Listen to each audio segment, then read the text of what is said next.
सौतेली बहनें रंगापुर नाम के गांव में शालिनी नाम की एक औरत रहा करती थी। उसे दो बेटियां थी।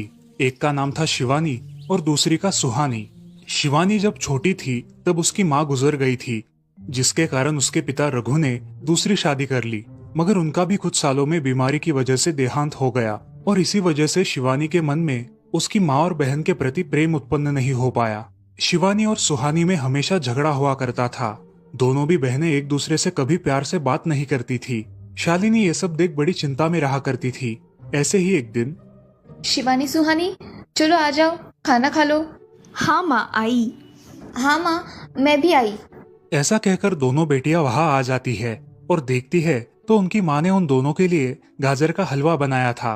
वो देख सुहानी और शिवानी बहुत खुश हो जाती है। माँ, तुमने ये हलवा मेरे लिए बनाया है? मुझे बहुत पसंद है। मुझे पता है कि मेरी दोनों बेटियों को हलवा कितना पसंद है, इसीलिए तो मैंने तुम दोनों के लिए हलवा बनाया है। और मेरे लिए माँ? अरे हाँ बेटी, मैंने तुम्हारे लिए भी बनाया है। चलो अब जल्दी से खा लो, तुम दोनों को कॉलेज भी तो जाना है ना। जी माँ, मैं ये कटोरी ले लूँ? मुझे जल्दी पहुँचना है कॉलेज में। हाँ ले लो। और सुहानी, तुम ये वाली कटोरी ले लो। जी माँ। दोनों भी हलवा खाती है और एक दूसरे की ओर बहुत गुस्से से देखकर वहां से चली जाती है। वो दोनों भी कॉलेज में एक साथ पढ़ा करती थी। फर्क सिर्फ इतना था कि शिवानी 3rd ईयर में थी और सुहानी 1st ईयर में। उन दोनों में 2 साल का अंतर था। फिर भी दोनों में हमेशा नोकझोंक हुआ करती थी, जैसे कि वो दोनों एक दूसरे की दुश्मन हो। ऐसे ही एक दिन, दीदी, मेरी कॉलेज की ट्रिप जाने वाली है। तुम्हारी भी ट्रिप जाने वाली है क्या? हाँ, मेरी भी जाने वाली है, मगर मेरा जाने का मन नहीं है। क्यों दीदी? क्योंकि वहाँ पे तुम हो। मुझे भी कोई शौक नहीं है तुम्हारे साथ आने का। मैंने ऐसे ही पूछ लिया। मैं जा रही हूँ। शिवानी और सुहानी एक दूसरे की ओर मुंह फेर कर वहां से चली जाती है। अगले दिन दोनों भी कॉलेज में जाती है। तब उनके टीचर उनसे पूछते हैं, शिवानी, तुम कॉलेज की ट्रिप में आने वाली हो? जी सर, मैं आने वाली हूँ। ठीक है, मैं तुम्हारा नाम लिखवा देता हूँ। जी सर। ऐसा बोलकर टीचर ट्रिप के लिए जाने वाले विद्यार्थियों की लिस्ट बना लेते हैं। घर आकर शिवानी और सुहानी ये बातें अपनी माँ को बताती है। सुहानी, शिवानी, तुम दोनों ट्रिप के लिए जा रही हो, मगर वहां जाके झगड़ा मत करना, नहीं तो ट्रिप पे जाने की कोई ज़रूरत नहीं है। नहीं माँ, हम झगड़ा नहीं करेंगे। हाँ माँ, हम झगड़ा नहीं करेंगे। तो फिर ठीक है, तुम दोनों जाओ। ये लो ट्रिप के लिए पैसे, और बाकी के ये तुम्हारे पास ही रखना। माँ, हम कल जाएंगे और 2 दिन के बाद वापस आएंगे। ठीक है, चलो अब सो जाते हैं, कल तुम दोनों को निकलना है। अब वो सब खाना खाकर सो जाती है। अगले ही दिन सुबह उठकर वो दोनों भी अपने अपने बस में बैठकर ट्रिप के लिए निकल जाती है और इधर शालिनी अपने काम में व्यस्त हो जाती है। ऐसे ही कुछ देर बाद शालिनी को शिवानी का फोन आता है। माँ, हम दोनों यहाँ ट्रिप की जगह पहुँच गए हैं। अच्छा बेटी, तुम दोनों ठीक हो ना? हाँ माँ, मैं रखती हूँ, हमें यहाँ अलग अलग स्पॉट देखने जाना है। ठीक है, और जब वक्त मिले तो फ़ोन कर देना। हाँ माँ, अपना और सुहानी का ख्याल रखना। हाँ माँ। फोन रखने के बाद शिवानी और उसके क्लास के सारे दोस्त वहाँ की एक जगह देखने जाते हैं। सुहानी भी उसके क्लास के साथ एक दूसरी जगह देखने निकल जाती है। सारे बच्चे एक साथ घूमकर वापस आते हैं। शिवानी सुहानी को ढूंढती है, मगर सुहानी उसे कहीं दिखाई नहीं देती। इसीलिए शिवानी को बड़ी चिंता होने लगती है। अरे, ये सुहानी कहाँ रह गई? इसका तो कुछ भी पता नहीं, कहाँ ढूंढूं इसे? तभी शिवानी को सुहानी दिखाई देती है और उसके जान में जान आ जाती है। सुहानी, कहाँ गई थी तुम? मुझे कितनी चिंता लग गई थी तुम्हारी। अरे, मैं यहाँ ही थी मेरी सहेलियों के साथ, मुझे कुछ नहीं हुआ। ऐसा बोलकर सुहानी वहाँ से चली जाती है। दूसरे दिन सब लड़के लड़कियाँ जल्दी उठकर अपनी तैयारी कर लेते हैं और पहाड़ पर जाने के लिए निकलते हैं। वो सब आज थोड़ा घूमकर शाम तक निकलने वाले थे। सब विद्यार्थी एक हिल स्टेशन देखने चले जाते हैं। शाम होने तक उस पहाड़ी का मजा उठाते हैं, लेकिन सुहानी बिना किसी को बताए उस पहाड़ी के एक अनजान हिस्से में चली जाती है। वहाँ का मनमोहक दृश्य देखते देखते गलती से उसका पैर फिसल जाता है और वो वहाँ से नीचे गिर जाती है। शाम हो जाने के कारण सभी विद्यार्थी वहाँ से निकलने लगते हैं और यहाँ सुहानी एक पेड़ के सहारे उस पहाड़ी की चोटी पर लटकी रहती है। शिवानी सभी विद्यार्थियों में अपनी बहन को ढूंढती है, लेकिन वो उसे कहीं नहीं मिलती। सुहानी को ढूंढते ढूंढते शिवानी वापस उसी पहाड़ी के पास आती है और उसे आवाज लगाती है। सुहानी, सुहानी कहाँ हो तुम? दीदी मैं यहाँ हूँ, बचाओ मुझे, मैं यहाँ हूँ। सुहानी की आवाज की ओर जाते ही उसे पता चलता है कि सुहानी पहाड़ी पर लटकी है। ये सब देखकर शिवानी बहुत घबरा जाती है। शिवानी अपनी पूरी ताकत लगाकर उसे ऊपर खींच लेती है। तुम यहाँ क्यों आई थी? अगर तुम्हें कुछ हो जाता तो मैं क्या करती? माँ को क्या जवाब देती?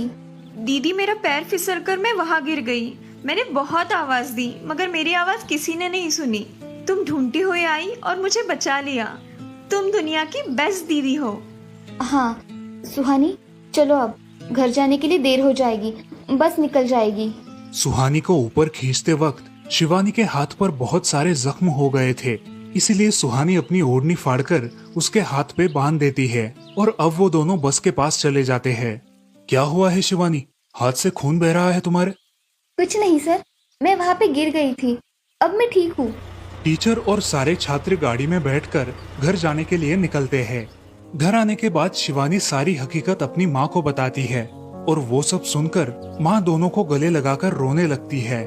तुम दोनों एक दूसरे के साथ होते हो, इसीलिए मुझे कोई टेंशन नहीं रहता, मगर मेरी बच्चियों, खुद का भी ख्याल रखा करो। उस दिन के बाद दोनों सौतेली बहनों ने अपने बीच की सब नोकझोंक बंद कर दी और हंसी खुशी सगी बहनों की तरह रहने लगी। दोस्तों, इस कहानी से हमें ये सीख मिलती है कि हम सबको एक दूसरे के प्रति द्वेष की भावनाएं छोड़कर प्यार से रहना चाहिए। चंदनपुर नाम के गांव में चंपा नाम की एक औरत रहती थी। पति, 2 बच्चे और एक बेटी, ऐसा उनका पूरा परिवार था। उसका पति श्रीधर पोस्ट ऑफिस में जॉब करता था। उसके कमाई से ही घर चलता था। चंपा ने अपने घर के सामने एक छोटी सी दुकान खोल के रखी थी। उससे उसे जो भी मुनाफा होता वो अपनी बेटी की शादी के लिए जमा करके रखती। ऐसे ही बहुत दिन बीत जाते हैं। अब बच्चे भी बड़े हो जाते हैं। बड़ा बेटा अशोक डॉक्टर और छोटा बेटा रवि वकील बन जाता है और दोनों अपनी ट्रेनिंग पूरी करने लगते हैं। एक दिन उनकी बहन ज्योति के लिए एक अच्छा रिश्ता आता है और ज्योति की शादी पड़ोस के गांव के सरपंच जी के बेटे से हो जाती है। ज्योति बहुत ही कामचोर और गुस्सा करने वाली होती है। इसी कारण उसके ससुराल से उसे निकाल दिया जाता है। वो अपने पति को लेकर अपने मायके रहने आती है। अब चंपा का जमाई दुकान चलाता है और चंपा और ज्योति आराम से वहाँ रहती है।